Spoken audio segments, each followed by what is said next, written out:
the Mongolian princess who defeated all her suitors. Kutulin was a Mongolian princess and feared warrior. She was the great-great-granddaughter of Genghis Khan. Kutulin was born around 1260. Her father Kaidu Khan already had 14 sons. Many of them were skilled fighters and horsemen, but Kaidu paid most of his attention to his only daughter. Kutulin was physically strong. She was skilled in archery, horseback riding, and warfare. Kaidu also relied on her for political advice. Kutulin was the only warrior woman of the Mongol people. She battled the armies of the Yuan dynasty with her father. Kutulin helped Kaidu plan attacks.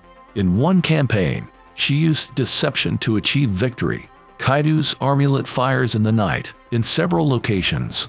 The opposing forces felt they may be outnumbered, so they fled, basically handing Kaidu a victory. During the battle, Kutulin would charge the opposing line. She'd rip enemy soldiers from horseback. She'd bring them to her father as a trophy. Kutulin acted as his general.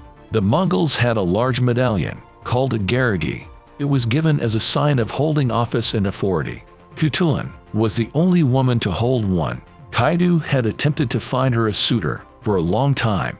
Kutulin made a deal with her father. Her suitor had to defeat her in a wrestling competition. Only then would she marry him. To participate, men had to bring 100 horses. Some were so confident, they showed up with 1,000. Kutulin amassed 10,000 horses from her victories. Her stable was as large as any emperor of the time had. The accounts of her eventual marriage vary.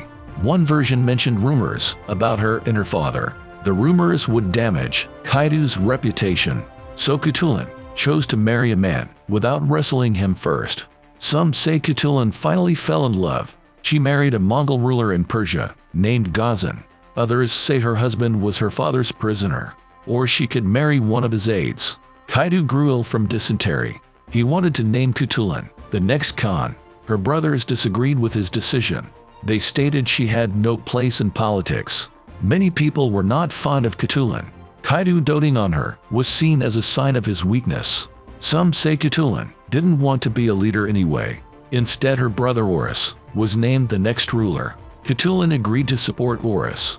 In exchange, she became the commander of the military. Kutulin and Oris maintained an alliance until her death. She passed away at the age of 45. There are different stories about her death. In one version, Kutulin was killed during the battle. She had never suffered a defeat before then. Another theory suggests that Kutulin was assassinated. Her brothers may have been behind it. Rumors were still swirling about her and her father. She guarded his tomb for years following his death. It didn't look very good for Kaidu's family. Most accounts of Kutulin's life came from Marco Polo. He called her Ayerk, which meant moonlight in Turkish. Her story inspired French scholar François Petit de la Croix. Giacomo Puccini turned his fable into the opera Turandot.